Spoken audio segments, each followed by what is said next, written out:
Olá, paz seja convosco, seja muito bem-vindo ao nosso canal do YouTube. Já ative as notificações, deixe o seu like e se inscreva neste canal. Como igreja, queremos te convidar a vir nos fazer uma visita de forma presencial. Será muito bom te receber aqui.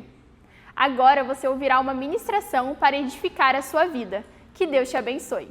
2 Reis 2, do 1 ao 7.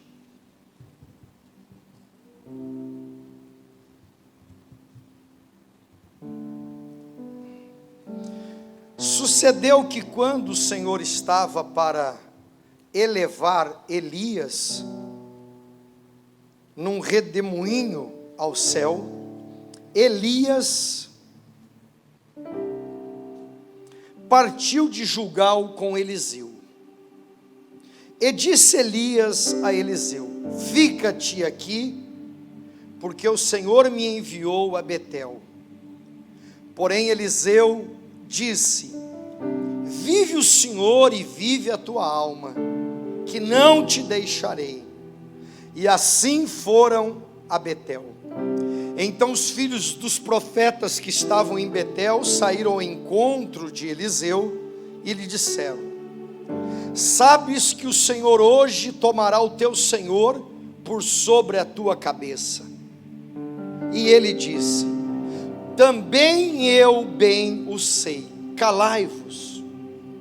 E Elias lhe disse: Eliseu, fica-te aqui, porque o Senhor me enviou a Jericó. Porém ele disse: vive o Senhor, vive a tua alma, que não te deixarei. E assim foram a Jericó.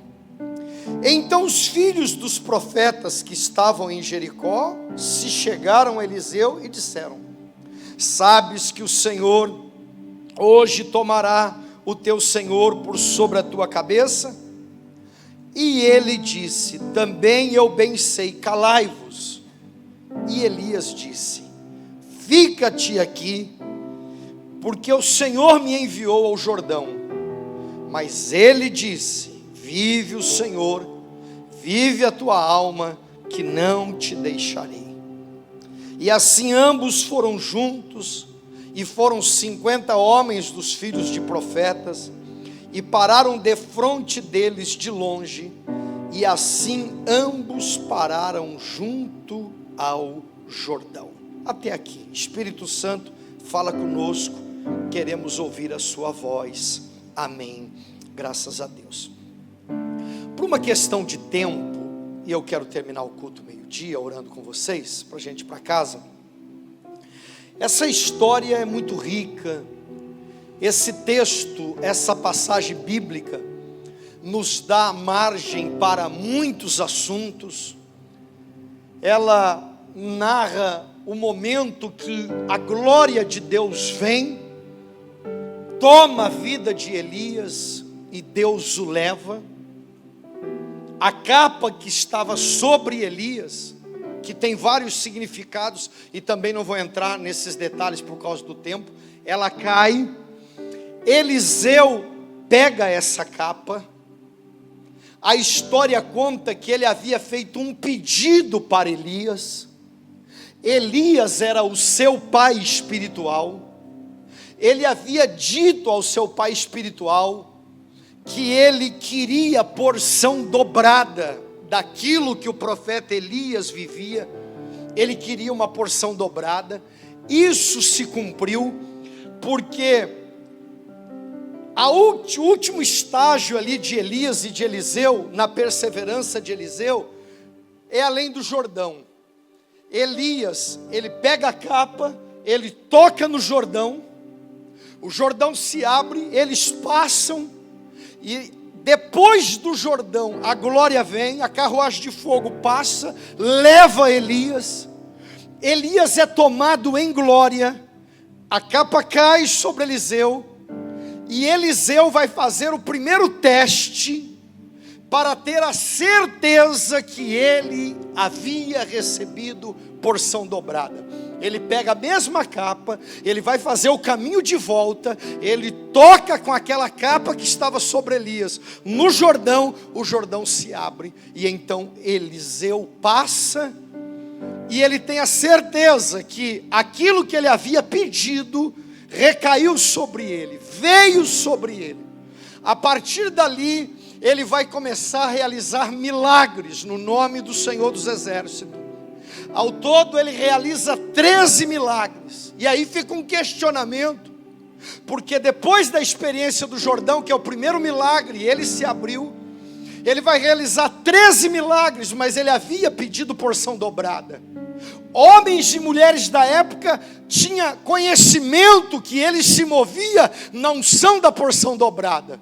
Mas Eliseu morre. E fica aquele questionamento, como que pode? Ele falou que era o dobro, mas só deu 13 milagres. A história vai contar que ele agora está lá. Ele morreu, ele é colocado lá num buraco, vamos dizer assim. E aí tem um homem que também está morto. E eles pegam o corpo desse homem e jogam lá onde haviam depositado Eliseu. E quando o corpo deste homem toca no corpo de Eliseu, a glória se manifesta e aquele homem salta ressuscitado. E então a promessa que Deus havia liberado sobre ele se cumpre. E ele então carrega a marca de 14 milagres, o dobro de seu pai Elias. É lindo contar isso, sim ou não, gente? É lindo saber que aquilo que Deus prometeu, cumpriu, aquilo que Ele desejou, aconteceu. É bacana ter uma vida frutífera, uma vida de resultados, uma vida de orações respondidas, uma vida de sucesso em todas as áreas. Então, a história se repete, porque nós também desejamos isso. Então eu peguei essa história aqui, e eu vou destacar de forma direta 3 assuntos que está aqui: renúncias, processos e continuidades.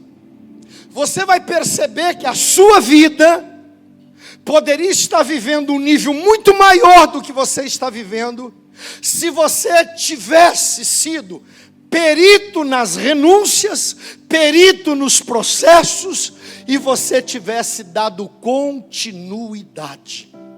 A história bíblica prova que muitas pessoas estavam pertinho do milagre. Muitas pessoas estiveram dias de uma grande vitória, como Saul. E por causa de 7 dias ele jogou o seu futuro fora. Quantas pessoas acabou com o casamento porque ele não aceitou ir para o campo da renúncia? Quantas vidas em diversos pontos não viveu algo grande porque não quis abrir mão, porque não quis renunciar? Quantas pessoas se perderam porque desistiram nos processos da vida? E aqui não é o mundo coach não, aqui é a revelação da palavra. O mundo coach te ajuda a você viver bem na terra. A palavra de Deus, ela não apenas te ajuda a você viver bem na terra, ela garante a tua eternidade. E aí não tem mundo tecnológico, informático, coach que possa garantir a vida eterna. Só o Cristo, o Todo-Poderoso, pode te dar essa dádiva da vida eterna. Então vamos lá, número 1. As suas renúncias definirá o nível que você viverá. Eliseu tem família. Eliseu tem negócios. Eliseu está arando a terra. Eliseu tem equipamentos. Eliseu tem uma vida do dia a dia. Quando ele percebe que há uma chamada de Deus para a vida dele, e que ele tem tudo para se tornar a continuidade de seu pai Elias, um pai espiritual, ele não teve preguiça, ele não mediu esforços, ele não se preocupou com as garantias do amanhã, ele simplesmente mergulhou e renunciou, queimou o seu arado, renunciou aos seus afazeres, para poder viver o que Deus tinha para a vida dele. Essa semana uma pessoa me manda uma mensagem, e a mensagem dizia assim: pastor, como que o senhor aguenta rodar o Brasil e outros países pregando, cuidar de uma regional com 13 igrejas, pastorear uma igreja local, e nos seus 50 anos, o Senhor falando de construir a maior igreja que o Senhor construiu até hoje. Eu falei porque quando eu viajo o Brasil pregando, quando eu entro para outros países para comer coisas que a maioria não tem coragem de comer, quando eu viajo a regional, quando eu venho para o altar da igreja que eu sou pastor, quando eu piso lá no terreno que nós compramos, tudo isso é um mover de quem é apaixonado pelo que faz, de quem carrega uma marca que valeu a pena renunciar lá atrás. Quantos casamentos de parente eu deixei de ir? Quantos momentos de família eu deixei de estar? Agora eu estou falando da minha pegada pastoral, da minha chamada episcopal. Eu sei que para alguns não combina o que eu estou falando. É por isso que você nunca vai ser pastor de uma igreja titular. É por isso que você nunca vai receber na tua mão a oportunidade de transitar em alguns lugares. Porque tem algumas camadas, tem alguns lugares que sem renúncia você não chega. À medida que você renuncia, você estabelece o nível que você vai viver. Ah, eu queria chegar aqui. Deus vai olhar para as tuas renúncias. Não tem renúncia, não vai chegar aqui. Renúncia tem a ver com preço. Renúncia tem a ver com paixão. Renúncia tem a ver com fé. Renúncia tem a ver com convicção. Renúncia é a certeza de que o amanhã já está tudo organizado, já está tudo preparado. Pastor, eu não quero ser superintendente, não quero ser bispo, não quero ser reverendo, não quero viajar ao Brasil, mas você quer cuidar da tua família, então você vai ter que renunciar àquele amiguinho. Você quer ter uma empresa bem sucedida, e você vai ter que renunciar a uma parte do teu sono. Você quer ser um sacerdote, então você vai ter que pagar um preço dentro de casa e assumir o cajado. Porque em cada área da vida, para você chegar aqui, para você viver aqui, você vai ter que abrir mão de alguma coisa. Tiago, você está me ouvindo?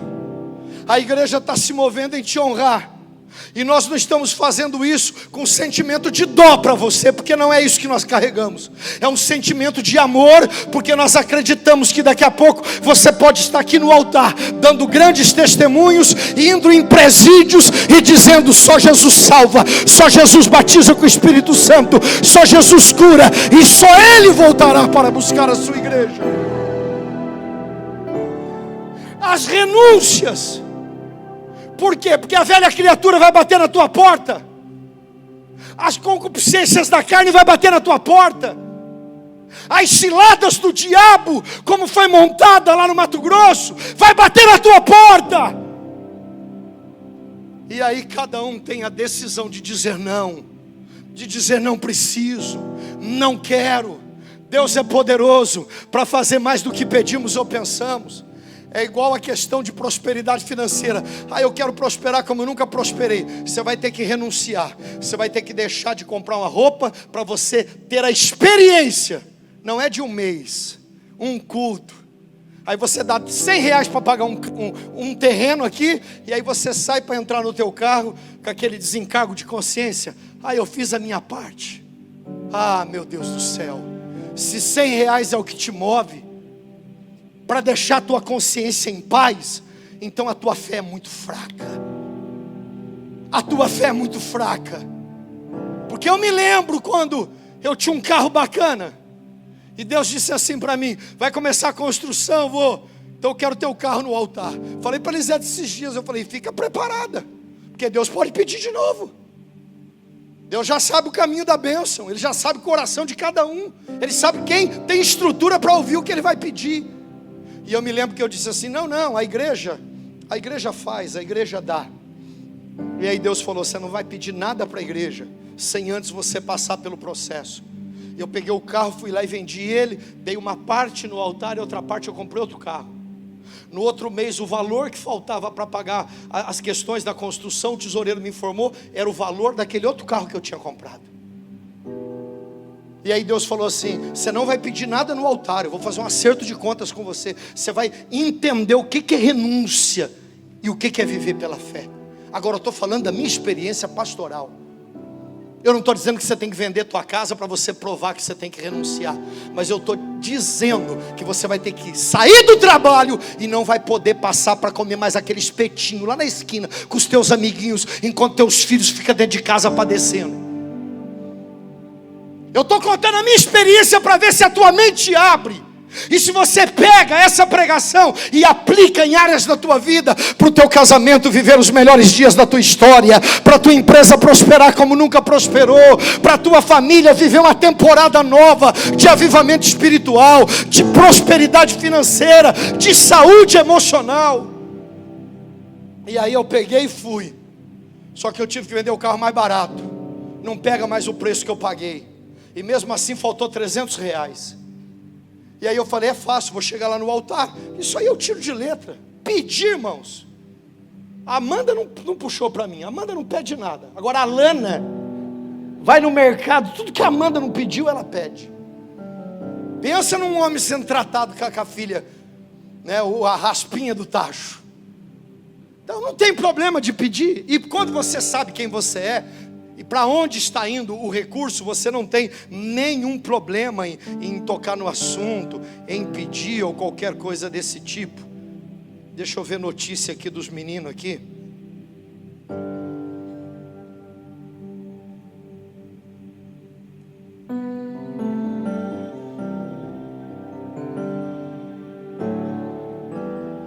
Ó, eles mandaram notícia para mim que lá no relatório, agora de manhã, a parcela é 8.746,56. Entrou 8.433. Diga assim para o teu irmão: a turma da noite vai pagar a parcela do mês que vem. Diga aí para o teu irmão.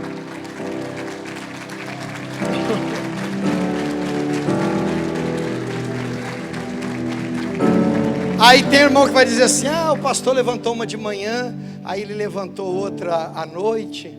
Ah, mês que vem ele não vai levantar. Vou estar aqui de novo levantando. E isso é o que atrasa a tua vida. Eu tenho um tio que ele trabalha até o dia 10, dia 12. Aí supriu. Precisa aprender com José o que é o momento das vacas gordas, para que na hora das vacas magras você venha ter estrutura para viver o que você nunca viveu. Aí, irmãos, eu peguei eu falei: então levantar 6 de 50 é facinho. Chego lá no culto, 6 pessoas de 50, 300. Lá atrás era um pouco desafiador, mas dava. Aí o Espírito Santo falou assim para mim: não vai pedir nada para ninguém, você vai arrumar os 300. Alguns aqui sabem, fui jogador de futebol, larguei pela vocação, e eu sei o quanto isso dói, o quanto é difícil você abrir mão de valores, de posição. Fui pregar em Belém, e aí depois de 30 anos, fui lá nos lugares onde eu morei, onde eu joguei, no Paysandu, 96. Ganhei uma camisa, fui honrado. Aí teve um que disse assim: por que você não jogou pelo menos até os 30, cara? Se você tivesse ficado aqui no Paysandu até os 30, você tinha uns 10 apartamentos. O Paysandu não paga para ninguém Série B menos do que 50, 100 mil. Só até os 30, eu falei: já ouvi essa história. Só que até os 30 eu já tinha batizado 3, 4 mil pessoas nas águas. É a questão da renúncia para você viver o que Deus tem para a tua vida. Aí eu peguei, o que eu sabia fazer? Jogar bola. Arrumei uma pelada no amadorzão rural da fazenda e fui lá jogar. Me deram 500 por aquele jogo. Tirei os 300 para pagar o que faltava lá da parcela. Tirei 50 de dízimo dos 500. Tirei mais 50 de oferta de pirraça com Satanás. E sobrou 100, dei para Elisete, irmãos. Aí fomos jantar. Pensa na alegria da Elisete. Aí voltamos para casa. Pensa na minha alegria, gente. E a vida continua. Renúncias vão colocando você em níveis maiores. Depois dessa experiência que eu queimei o último trocado dentro do que Deus disse, nunca mais faltou dinheiro para pagar. o tesoureiro não me procurava mais. Pastor, já está pago. Pastor, já está pago. Porque depois eu fui orar, e alguns aqui já me ouviram contar tantas vezes isso. Eu fui orar na casa de uma senhora, estava com um problema, uma velhinha, problema na coluna. Ela foi curada. Aí eu falei, ela está com o dinheirinho que está faltando aí para prestação. Já era o outro mês. Eu falei, ela vai dar uma oferta. Ela foi curada. Não tem dinheiro que pague a cura dela. Milagre. Ela estava toda torta, agora já está andando, trabalhando. Aí ela olhou para mim e falou, o senhor não me dá uma cesta básica não? Porque além de doente, eu estou sem o que comer em casa. Eu falei, meu Deus, onde o senhor me mandou? Aí liguei para o tesoureiro Érico, falei, vai lá comprar uma cesta básica. A cesta nós temos, o dinheiro da construção não temos. Enquanto o Érico foi comprar a cesta básica, eu fui para o próximo propósito. E lá no alto eu encontro uma pessoa que eu tinha batizado. Pastor, estou indo viajar, não vou poder estar no culto domingo. Que bom te encontrar aqui. Se eu não tivesse ido orar na casa da vovó, eu não tinha encontrado aquele irmão. E aí aquele irmão falou assim, eu tenho um dízimo para entregar. Esse irmão havia jogado em alguns clubes do Brasil também, que não tinha pago ele. Jogou na seleção brasileira, ele falou, estou com dinheiro. Mas o senhor disse que o dízimo o senhor só recebe no altar. Aí eu brinco aqui, eu falo, é verdade. Eu falei, hoje eu recebo no meio do mato, irmão. Ele pegou, fez o cheque, preencheu. Ele falou, pode colocar no bolso, pastor, confio no senhor. Coloquei no bolso, orei por ele, virei as costas. Na primeira esquina, o que eu fiz, gente? Abri, sentei no meio fio, abri o cheque, irmãos. Eu não paguei só a prestação, foi quitada toda aquela obra. Porque Deus dá semente para quem semeia. À medida que você renuncia, Deus te coloca em níveis maiores. Dali a pouco fui convidado para pregar em Curitiba. E o irmão que colocaram para cuidar dos meus materiais, simples no conversar, no falar, todo dia ele chegava, vendi 50 DVD, aí ele me dava o dinheirinho, e eu agradecendo a Deus. No último dia peguei um kit com 10 mensagens para dar para ele, de presente, porque ele trabalhou na campanha toda vendendo meu material. Aí ele começou a chorar e falou, pastor, muito obrigado, obrigado pela bênção, eu quase não ganho nada.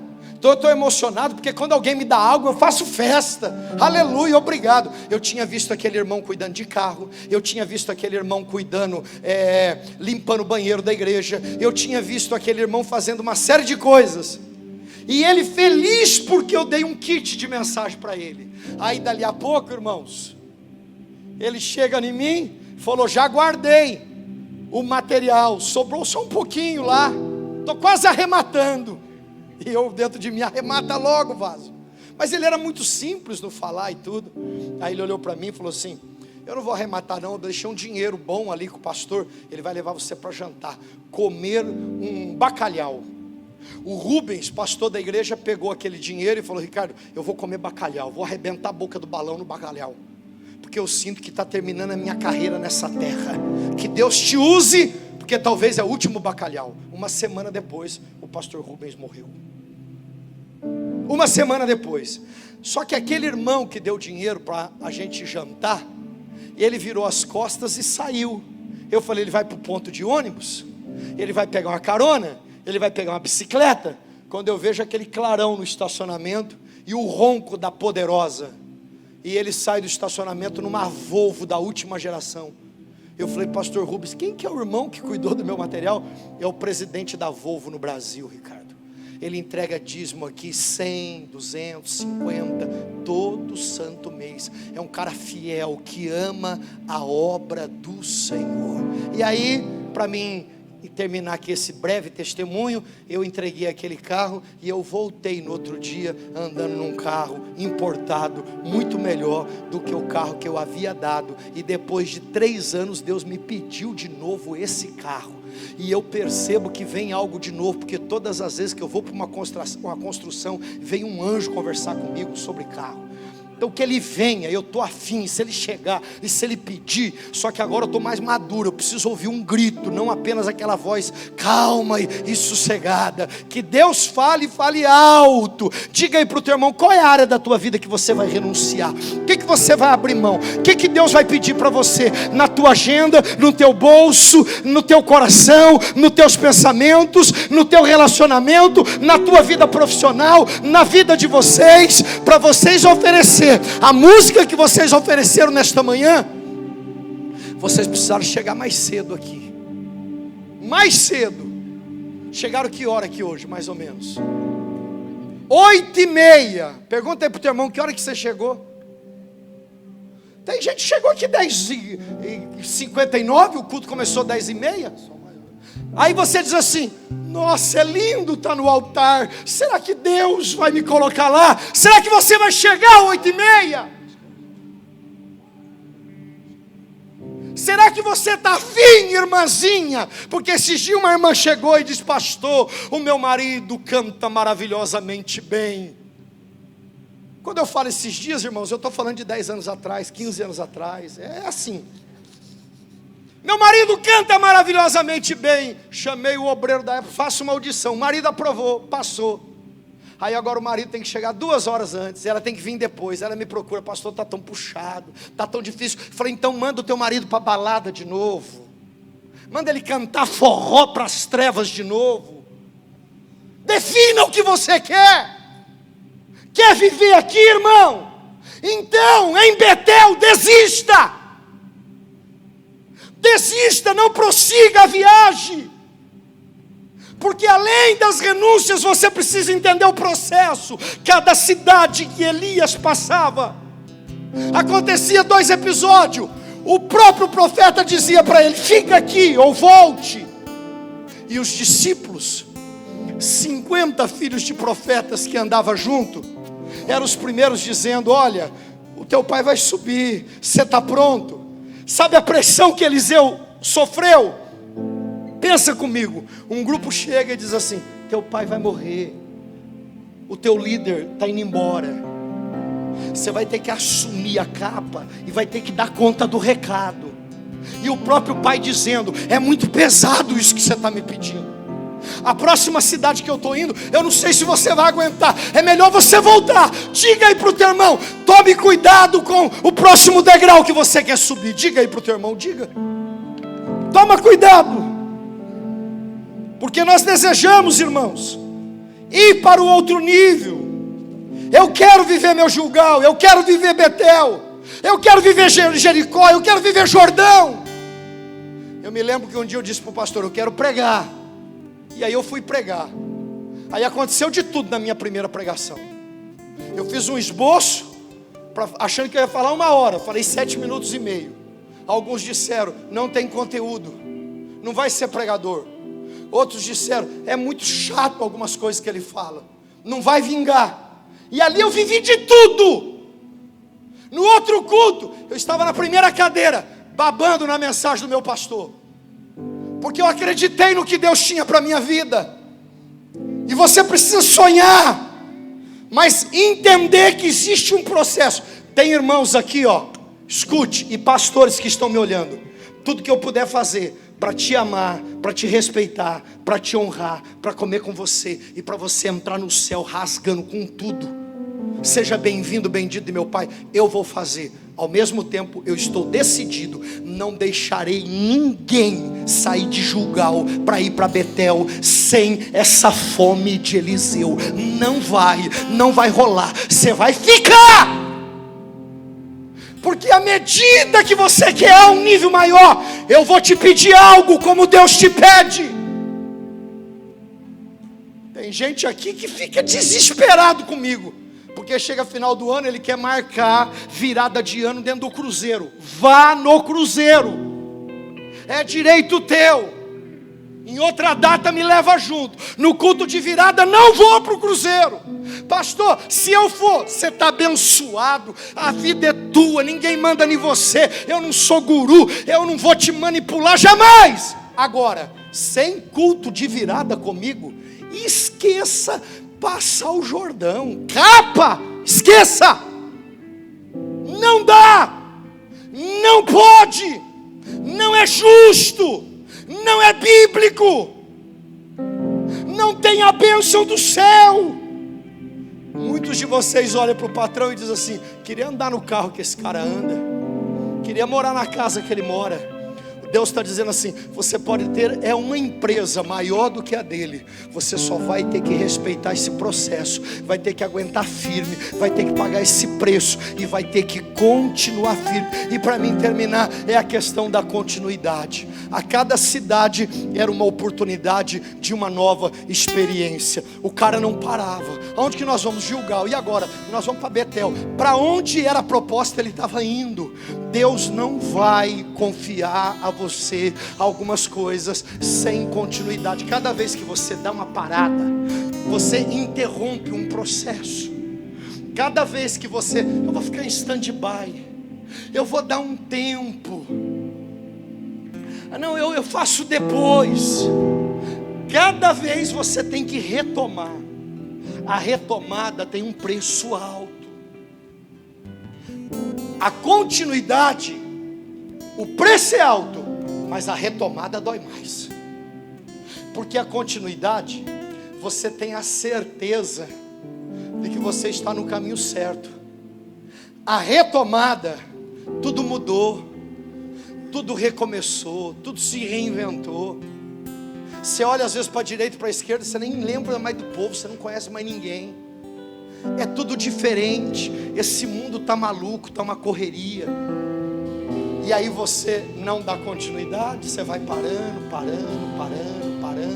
Aí tem que retomar. Aí você sempre está em Gilgal. E Deus dizendo: vá para Betel, mas para em Gilgal, volta de novo, retrocede e não dá continuidade.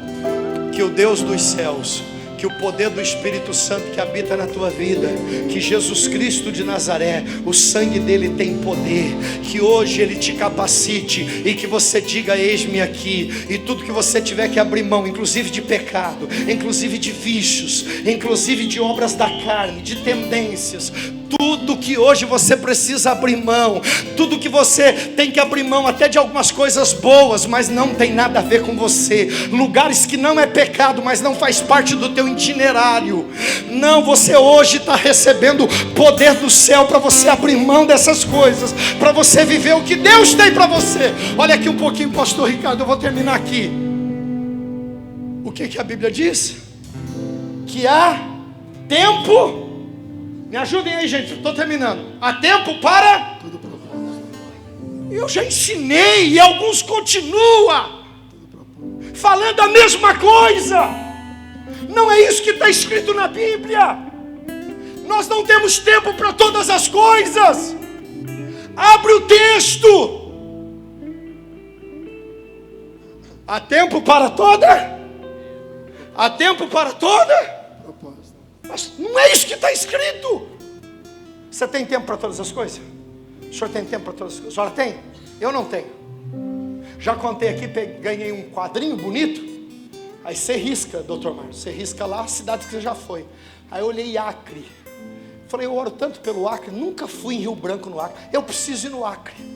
Chegou um momento que eu estava procurando alguém que conhecesse um pastor no Acre, e eu estava disposto a pagar minha passagem para mim ir lá pregar um dia no Acre, para mim dizer: fui no Acre. Aí o Espírito Santo falou assim para mim: deixa o Acre para lá, Ricardo. Tem gente indo lá pregar no Acre. Se um dia você estiver aqui no Acre, vai se cumprir o que está escrito em João 3,8: o vento sopra, ninguém sabe de onde vem nem para onde vai, assim é quem é guiado pelo Espírito. Se é um propósito de Deus ir no Acre, eu irei no Acre. Tem a hora certa. O que está escrito no texto é que há tempo para todo propósito debaixo dos céus. Ninguém tem tempo para todas as coisas. Eu não tenho que celebrar todo o casamento de filho de irmão da igreja. Tem pastor que pode celebrar. Eu não tenho que ir em todo aniversário de irmão de igreja. Tem pastor que pode ir. Quantos estão me entendendo? Você não tem que estar em tudo, fazer tudo e querer tudo, mas existe um propósito do céu, algo específico para a tua vida, para a tua casa, para o teu casamento, para os teus filhos. E assim diz o Senhor, dentro do propósito que Ele sonhou para você, que você renuncie o que você tiver que renunciar, coisas, dinheiro, tempo, agenda, amizade e até familiar.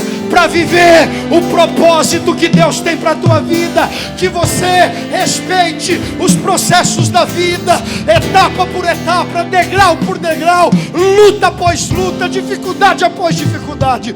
Você é mais do que vencedor por Cristo Jesus. Eu acredito no avivamento, eu acredito numa continuidade, eu acredito numa igreja forte, num povo bem sucedido que vai amar a Ele de todo o coração. Se coloca em pé, aleluia, levante as suas mãos e adore a Ele. E Ele